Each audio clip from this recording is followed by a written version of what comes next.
ካይሮ በኢትዮጵያ ጉዳይ በዝግ የመከረች ትገኛለች። አሁን የአስመራ የካይሮና የመቀሌ ጥምረት ጋድ ወጥቷል። ካይሮ መደባበቁን አቁማ በይፋ ለኢትዮጵያ ያላትን ምኞት መናገር ከጀመረች ዋል አድር ብላለች። ግብጽ የከረሙት የአስመራ ሰዎችም አዲስ ጥምረት መመስረቱ በይፋ አብስረዋል። ሶስቱ የነበረውን ኢትዮጵያን የመክበብ ህብረት አሁን ህዋትን አካቶ ወደ አራትነት አሳድገውታል። ከካይሮ የተሰማውን ጥብቅ መረጃ በዝርዝር ይዘናል። ቻናሉን ሰብስክራይብ በማድረግ እይታውን ጀምሩ። ቪዲዮን ላይክ ማድረግ ቀዳሚ ይሁን። መልካም ቆይታ። የቀይ ባህርን ስትራቴጂካዊ የበላይነት ለማረጋገጥና የኢትዮጵያን የባህር በር ምኞት ለማክሸፍ በሚደረገው የኃይል ሚዛን ፍልሚያ ውስጥም የተፈጠረው አዲሱ የግብጽ የኤርትራና የህዋት ጥምረት ወደ አነጋጋሪ ደረጃ እያደገ ነው። በሐምሌ 12 በካይሮ ሙቀት ውስጥ የኤርትራው የውጭ ጉዳይ ሚኒስትር አቶ ኡስማን ሳልህ ከግብጽ ባልደረባቸው ከዶክተር በድር አብደላቲ ጋር ረጅም ሰዓታትን የፈጀ ውይይት አድርገዋል። የኤርትራው ማስታወቂያ ሚኒስትርና የግብጽ የውጭ ጉዳይ ሚኒስትር መግለጫዎች እንደጠቆሙት ከሆነ የውይይቱ ዋነኛ አጀንዳ ታሪካዊና ስትራቴጂካዊ ግንኙነቶችን በማጠናከር በአፍሪካ ቀንድ ጉዳዮች ላይ በጋራ የመስራት አቋም መያዝና ጠንካራ መግለጫዎችን በማውጣት ውስጥ እየተመላከተ ሆኗል። የመግለጫው ዋና ጭብጥም ቀይ ባህር አስተዳደር በዓለም አቀፍ ሕግ መሰረት የባህር ድንበሩ ለሆኑት ሀገራት ብቻ የተተወ ብቸኛ ኃላፊነት ነው የሚል ድምዳሜ ይዞ ነበር። የስብሰባ ተራ ዲፕሎማሲያዊ ንግግር አልነበረም። የኤርትራው ፕሬዝዳንት ኢሳያስ አፈወርቂ በወርሃ ሰኔ በካይሮ ካደረጉት ከፍተኛ የሥራ ጉብኝት ጥቂት ሳምንታት በኋላ የተካሄደው ይህ ስብሰባ የኢትዮጵያ ከፍተኛ ባለስልጣናትና የቀጠናው ተንታኞች ዲፋክቶ አክሲስ ተግባራዊ ጥምረት ብለው የሚጠሩት ይህ የኃይል ስብስብን ግልጽ አድርጎ ያሳየ ነው። ይህ ስብሰባ ታዲያ ካይሮና አስመራን ብቻ ሳይሆን የህዋት ቡድኖችንም የሚያካትት እንደሆነ ይነገራል። በድንበር አካባቢ የሚታየው ወታደራዊ እንቅስቃሴ እንደሚያመላክተው የዚህ ጥምረት ዋናው ዓላማ ኢትዮጵያ ላለፉት 3 አስርት ዓመታት ያጣቸውን ታሪካዊና ስትራቴጂካዊ ባህር በር የማግኘት ቁርጠኛ ፍላጎቷን ማደናቀፍ ነው። አሁን ላይ ያለው የፖለቲካ ቁማርና ውጥረትም እጅግ ከፋ ደረጃ ደርሷል። አውሮፓ፣ እስያና መካከለኛው ምስራቅን የሚያገናኘውና የዓለም ዋና የንግድ መስመር የሆነው ቀይ ባህር የሁቲዎች ጥቃት፣ የኢራን ወታደራዊ ዝግጅትና የገልፍ ሀገራት ጥምረት መለዋወጥ ባስከተለው አለመረጋጋት ምክንያት የታላላቅ ኃይሎች የፍልሚያ ውቅያኖስ ሆኗል። የአፍሪካ ሁለተኛው ባለብዙ ህዝብ ሀገር ኢትዮጵያ የራሷ የሆነ የባህር በር ማግኘት የህልውና ጉዳይ እንደሆነ ታምናለች። ጠቅላይ ሚኒስትር አብይ አህመድ ጂኦግራፊያዊ እስር ቤት ብለው የጠሩት ሁኔታ ነገሩን ለማስተካከል ብሎም ለአገሪቱ የኢኮኖሚ ደህንነት መሰረት እንደሆነ የሚያስረግጥ ነው። ነገር ግን በግብጽ ስትራቴጂካዊ ደጋፊነት የሚመሩት የጎረቤት ሀገራት ይህንን በር ለመዝጋት ቁርጠኛ የሆኑ ይመስላል።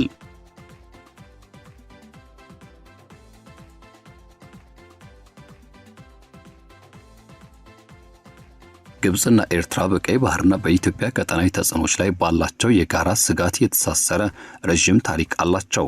የፕሬዝዳንት ኢሳያስ አፈወርቂ የሰኔ የካይሮ ጉብኝትና ከፕሬዝዳንት አብዱል ፈታህ አልሲሲ ጋር ያደረጉት ስብሰባ በሁለቱ ሀገራት መካከል በፍጥነት እያደገ የመጣውን ግንኙነት አዲስ ደረጃ ደርሶታል።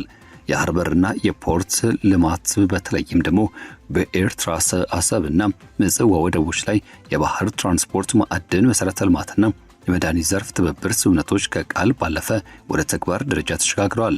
የግብጽ ባለስልጣናት የአፍሪካ ቀንድ የግብጽ ብሔራዊ ደህንነት ቀጥተኛ አካል እንደሆነ ደጋግመው ይገልጻሉ። የካይሮ አቋም ግልጽ ነው።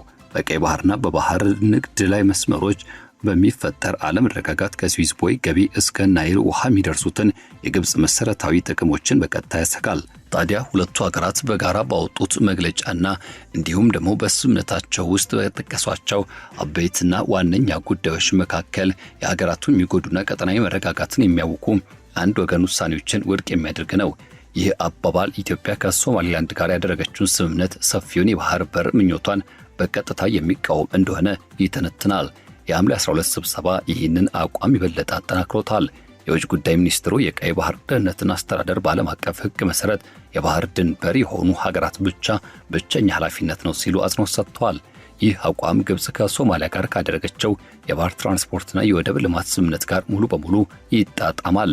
ይህም ደግሞ እየጎለበተ የመጣው የካይሮ አስመራ ሞቃዲሾ ትብብር በኢትዮጵያ ምስራቃዊና ሰሜናዊ ምስራቃዊ ድንበሮች አካባቢ ጠንካራ ዲፕሎማሲያዊና ወታደራዊ ከበባ እየፈጠረ ነው።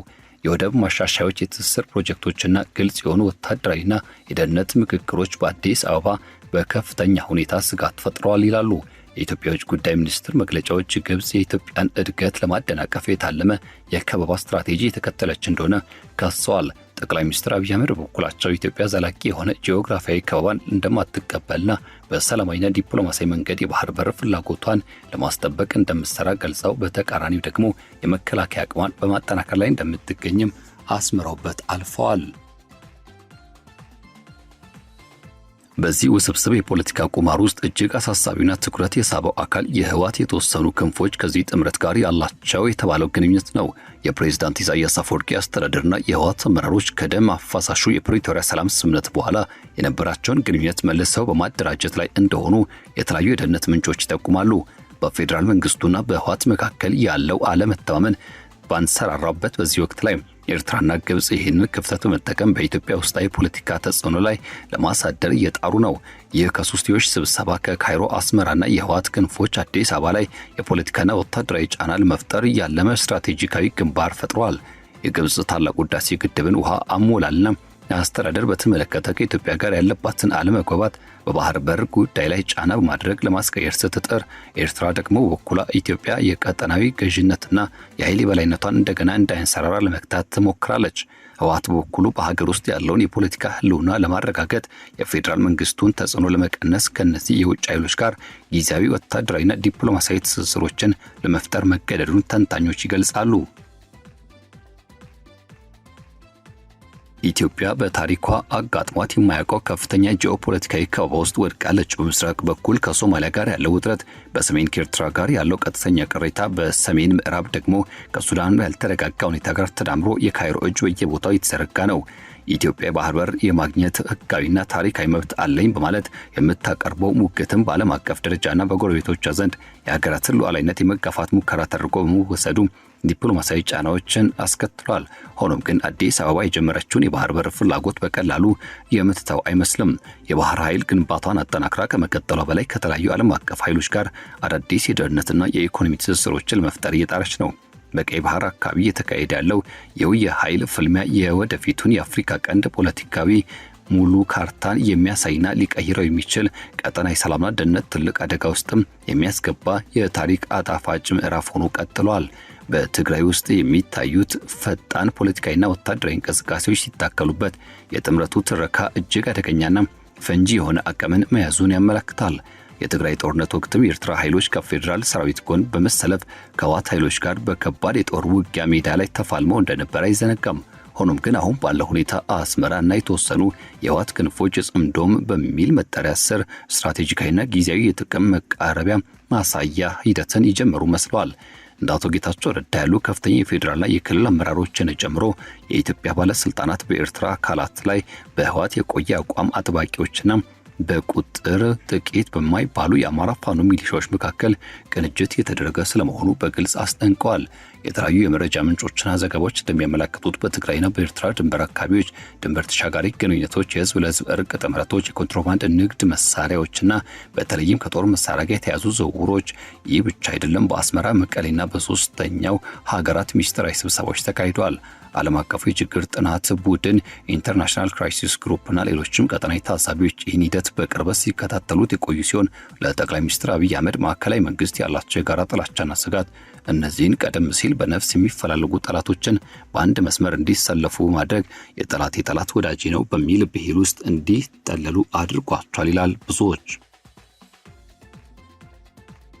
የህወሓት ዋና ጸሐፊ ወይዘሮ ፈትለወርቅ ገብረ እግዚአብሔር ሞንጆሪኖ የፌዴራል መንግስት ሰራዊት እንቅስቃሴ ከምዕራብ ወደ ምስራቅ ትግራይ እያደገ ነው ሲሉ የከሰሱ ሲሆን ከዚህ ባሻገር ይህ በክልሉ ዳግም አዲስ ጦርነት እሳት እንዳይነሳ ከፍተኛ ስጋት ፈጥሯል። ህወሓት በበኩሉ ያልተመለሱ የወሰንና የቦታ ጥያቄዎች፣ የተፈናቃዮች አለመመለስና የፖለቲካ ማግለልን እንደ ምክንያትነት ማንሳት የፕሪቶሪያ ሰላም ስምምነት መሰረታዊ ነጥቦች ፈርሰዋል ሲል አውጇል። በወርሃ ግንቦት ህወሓት ከጦርነቱ በፊት የነበሩትን አስተዳደራዊ መዋቅሮች መልሶ ለመትከል ያደረገው እንቅስቃሴ በፌዴራል መንግስቱ ዘንድም እንደ ትልቅ ጥሰት ተደርጎ ተወስዷል። ጠቅላይ ሚኒስትር አብይ አህመድ በወርሃ ሰኔ ላይ ለህዝብ ተወካዮች ምክር ቤት በሰጡት መግለጫና ማብራሪያ ስለ ሱዳን፣ ኤርትራና ህወሓት ጥምረት የሚናፈሱትን ግምቶች በቀጥታ አንስተው ነበረ። ጠቅላይ ሚኒስትር አብይ አህመድ ይህን ስጋት ያነሱ ሲሆን በ1983 ዓ.ም የተደረገው ታሪካዊ ትብብርም በማስታወስ ጭምር አሁን ባለው የፖለቲካ ምህዳር ግን እንዲህ ያለው ስብሰባ ያለፈውን ስኬት ዳግም ሊደግመው እንደማይችል አስረግጠው ተናግረዋል። ሆኖም ግን ጉዳዩ በፓርላማ ደረጃ በግልጽ መነሳቱ አዲስ አበባ ከነዚህ ዘገባዎች በስተጀርባ ያለውን ስጋት ምን ያህል እንዳሳሰባት በግልጽ ያሳያል ይላሉ ሁኔታውን የታዘቡ። የሱዳን ወቅታዊ ሁኔታ ደግሞ ለዚህ ውስብስብ ዕጣ ፈንታ ሌላ ተጨማሪ ስጋት ሆኗል። ካይሮና አስመራ ሁለቱ የሱዳን ጦርን በደገፉበት ሁኔታ ውስጥ ይህ ትስስር በኢትዮጵያ ብሔራዊ ጥቅም ላይ ተጽዕኖ የሚያሳድር ተጨማሪ የጎንዮሽ መስመር ፈጥሯል በማለት ሁኔታውን እየገለጹ ይገኛሉ ብዙዎች።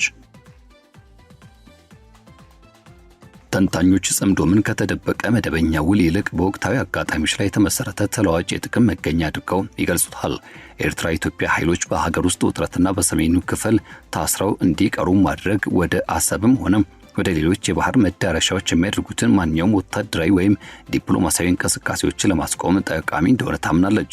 ከፕሪቶሪያ ስምምነት በኋላ የተገለሉ ያህል የሚሰማቸው የህወሓት ቡድኖች ደግሞ በእነዚህ አማካይነት የእፎይታ ጊዜና የፖለቲካ ተደራዳሪነት አቅማቸውን አግኝተዋል። ግብጽ በኩሏ ከትግራይ አካላት ጋር በቀጥታ በግልጽ ባትቀላቀልም የኢትዮጵያ ትኩረትና ሀብት የሚበተንበትን የሚያደናቅፍበትን ማንኛውም አይነት ውስጣዊ ውጥረትን በበጎ አይን ትመለከተዋለች። ይህ የጥቅም መገናኘት ደግሞ የተቀናጀ ወታደራዊ እዝ ባይኖር እንኳን አንድ የአፍሪካ ቀንድ ተመራማሪ ተግባራዊ የከበባና የገደብ ትስስር ፈንክሽናል አክሲስ ኦፍ ኮንስትሬንት ብሎ የጠራውን ሁኔታ ፈጥሯል። የዚህ ቀጠናዊ ፍልሚያ ወታደራዊ ገጽታው ደግሞ እጅግ ገዝፎ ይታያል። ኤርትራ ለዓመታት በዘለቀው አጠቃላይ ዝግጅት ምክንያት የተወጠረ ቢሆንም በጦርነት የተፈተነ ወታደራዊ ኃይል አሁንም አላት። ግብጽ በኩሏ ከሶማሊያ ጋር አዳዲስ የተባሉ ስምምነቶችን በመፈረምና ከሱዳን ጦር ጋር የቆየ ግንኙነቷን በማደስ በቀጠናው ያለውን የመከላከያ ትብብር እንዳሰፋችው በስፋት የተነገረና የተገለጸ ይገኛል።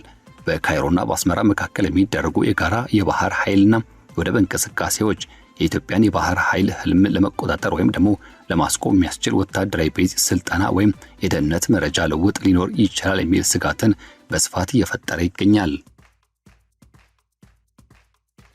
የኢትዮጵያ መከላከያ ኃይል ከፍተኛ አመራሮች የቀይ ባህርና የአፍሪካ ቀንድ ደህንነት ከሰሞኑ ይበልጥ አሳሳቢ ሆኗል ሲሉ አስረግጠው ተናግረዋል።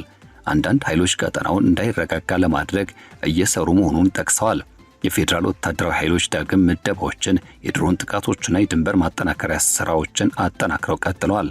ህወሓትን ጨምሮ በተለያዩ አካላት የሚደረጉ የጦር መሳሪያ ግዢ ጥረቶች ቀድሞውኑ ፈንጂ በሆነው በዚህ ቀጠና ላይ ተጨማሪ ነዳጅ እየጨመሩ ነው። የወደብ ፖለቲካ የዚህ አጠቃላይ አለመግባባት የኢኮኖሚ ዋና እምብርት ነው። ቀደም ሲል ደግሞ በኢትዮጵያና በኤርትራ የጋራ ትብብር ማዕቀፍ ውስጥ ይታዩ የነበሩትን የኤርትራ አሰብ ወደብና እንዲሁም ምጽዋ ወደቦች አሁን የግብጽ ኢንቨስትመንት የትብብር ውይይት ዋና ትኩረት ሆነዋል። ጅቡቲ በበርበራ ሊገኙ የሚችሉትን የሱዳን ባህር በሮች ኢትዮጵያ አማራጭ አድርጋ የምታያቸው የንግድ መስመሮች ናቸው። የካይሮና የአስመራ እያንዳንዱ እርምጃዎች እነዚህን የባህር ዳርቻ መሰረተ ልማቶችን ለመቆጣጠር የሚደረግ እንቅስቃሴ በአዲስ አበባ ዘንድ በኢትዮጵያ ኢኮኖሚ ሉዓላዊነት ላይ የተቃጣ ማነቆ ተደርጎ እየተወሰደ ይገኛል። አዲስ አበባም ይህን ጉዳይ በዋዛ አትመለከተውም። የባብኤል መንደብና ደቡባዊ የቀይ ባህር ክፍሎችን በሁቲዎች ጥቃትና ከኢራን ጋር በተያያዙ ሰፊ ውጥረቶች ምክንያት ያልተረጋጋ ስጋት ሲያንዣብባቸው ቆይቷል። ይህም የባህር ዳርቻዎችን የመቆጣጠር ፍላጎት ይበልጥ አስፈላጊና ውድ አድርጎታል። በዚህ መስመር ላይ የሚፈጠር ማንኛውም መስተጓጎል በዓለም አቀፍ ደረጃ የተዛመተ ተጽዕኖ ያለው ሲሆን የነዳጅ ዋጋን፣ የባህር ትራንስፖርት ኢንሹራንስና የአቅርቦት ሰንሰለቶችን ያናጋል። የተቀናጀው የግብጽና የኤርትራ አቋም የባህር በር የሌላት ኢትዮጵያን የሚጎዳ አዲስ የአጠቃቀም ደንብ፣ የደህንነት ጥበቃና የንግድ መስመር ቁጥጥር ሊፈጥር ይችላል። ይህ የወቅቱ ሁኔታ ጠለቅ ያሉ ታሪካዊ ሂደቶችን ዳግም ያንጸባርቃል። ግብጽ በባህር በርና በወታደራዊ አቅም የጎለበተች ኢትዮጵያን በአባይ ውሃና በሌሎችም ቀጠናዊ ጉዳዮች ላይ እንደ ትልቅ ስትራቴጂካዊ ስጋት አድርጋ የምትመለከታት ሲሆን ይህ ሂደቷ በ1985 ዓ.ም የኤርትራ ነጻ መውጣት፣ የድንበር ጦርነትና የ2010 ዓ.ም የአብይና የኢሳያስ ሰላም ስምምነት እንዲሁም ከዚያ በኋላ የተከተለው የትግራይ ጦርነት ቀጠናውን የኃይል አስተላለፍ በፍጥነት ሲቀያይረው ቆይተዋል። የዛሬው ዳግም አስተላለፍ ደግሞ ዘላቂ ወዳጅነት ሳይሆን ወቅታዊ ስሌቶችና የጥቅም ሂደቶችን የያዘና ያንጸባረቀ ነው። የሱዳን የእርስ በርስ ጦርነት ደግሞ ለዚህ ሁኔታ አደገኛው ስብስብነትን ጨምሮለታል። የሱዳን ጦር ግብጽና ኤርትራ ጥምረት ኢትዮጵያ የፈጣን ደጋፍ ኃይሎች ትደግፋለች ከሚለው ክስ ጋር ተላትሟል። በትግራይ ተዋጊዎች በሱዳን ጦር ሜዳዎች ውስጥ መታየታቸው ደግሞ በኢትዮጵያ ውስጣዊ ክፍተቶችና በቀጠናዊ ተኪ ጦርነቶች መካከል ያለውን መስመር ይበልጥ እንዲደበዘዝም አድርጎታል ይላሉ ብዙዎች።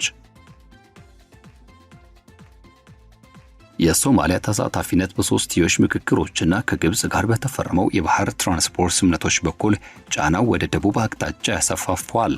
አሜሪካ በዶናልድ ትራምፕ አስተዳደር ስር ከኤርትራ ጋር ያለውን ዲፕሎማሲያዊ መስመር ክፍት አድርጋ ከኢትዮጵያ ጋር ያላትን ግንኙነት ደግሞ ለመጠበቅ ትጣጣራለች። የገልፍ ሀገራት ቱርክ፣ ራሽያና ቻይና ሁሉም በወደቦች በወታደራዊ ቤዞችና በቀጠና መረጋጋት ላይ የራሳቸው የሆነ ትልቅ ጥቅም አላቸው። ፖለቲኮችና ጥቂት ሀገራትን ያቀፉ ስብስቦች የበዙ በሄዱ ቁጥር ደግሞ የአፍሪካ ህብረትና ኢጋድም በቀጠናዊ አቋማቸውና አስፈላጊነታቸውን በትልቅ ፈተና ውስጥ እየከተተው ይገኛል ያሉ ብዙዎች። ታዲያ ይህ እያደገ የመጣው አዲስ ጥምረትም በዋነኛነት ከፍተኛ የተባለ አደጋዎችን ደቅኗል። በትግራይ ክልል ውስጥ ዳግም የሚነሳ ጦርነት የኤርትራ ኃይሎችን፣ የፌዴራል ሰራዊትና የተለያዩ ሚሊሻዎችን ሊስብ ይችላል።